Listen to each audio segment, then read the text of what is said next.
Really quick, my best friend before Noah, growing up, guy who lived across the street from me, his dad ran the box office. I think he might be dead now, so it's totally fine. I can tell the story. It's not going to nothing's going to happen to him. He's already been in jail. He's already been in jail? Yeah. Oh, yeah. They always had like a pretty good amount of money, and like they were always pretty good about getting us tickets to things.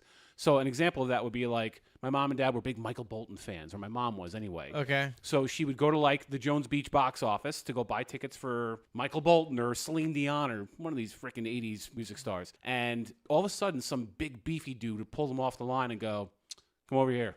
And my neighbor, Joe, my best friend's father, would basically get them into like the first 2 or 3 rows of the place, and they would only pay like what they would be paying for the nosebleeds, basically. Okay. So sort of like I run this place, you're going to get these tickets. And we're like, oh, that's kind of cool to have that connection. And so for a lot of years, we were getting tickets, like premium seats, awesome stuff. Where this takes a turn is that apparently, you can Google this if you're out there, Google Hootie and the Blowfish ticket scalping. And it was like, this is when Hootie was blowing up. Apparently, Joe was scalping what they called like the gold ring seats at Jones Beach Amphitheater, where he was taking them and then selling them to brokers and taking a cut. So now I know why Joe, my neighbor, had this gigantic satellite dish on his freaking roof. He had one of those ones that you'd see like at a bar in the 90s. Yeah. He had that on the back of his house. I'm like, how does Joe get all this money for this stuff? We had like Macy's 4th of July fireworks across the street from us. How is this happening? Because he was scalping the tickets.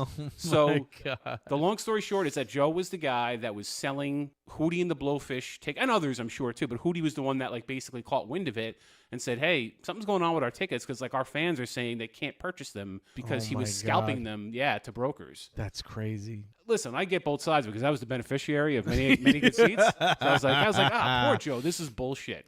But then, as I got older, I'm like, yeah, that's going to land you in the slammer. Yeah, man, that's not good. You start selling Hootie tickets at an upcharge. That's funny. It was funny, and it also sucked because like their rise and their demise were so quick. It was like my years, like 8 to 12 years old, were awesome. It was like we got these cool fireworks. I'm going to games. I'm going to Yankee games and limos. And then 13 comes, he gets arrested, and they were gone. Like he goes to jail. I think they moved to Florida. It was like over fast. I felt bad. They were a good family to me. He was such a nice dude to me, but it's illegal, you can't do that. Did they had to leave the house type of thing? Or? Well, I think when he went to jail, I think it became an affordability thing. When apparently the scalping money's not coming in, you probably have to hit the bricks and go find someplace more affordable. So I think they went down to Florida. They were great neighbors. That's the weird thing about like people are complicated because you'd hear that story, and if you didn't know the man, you'd be like, this guy's an asshole. And listen, what he did was illegal, so I can't defend it. But like as a neighbor, could not have been a nicer guy to me.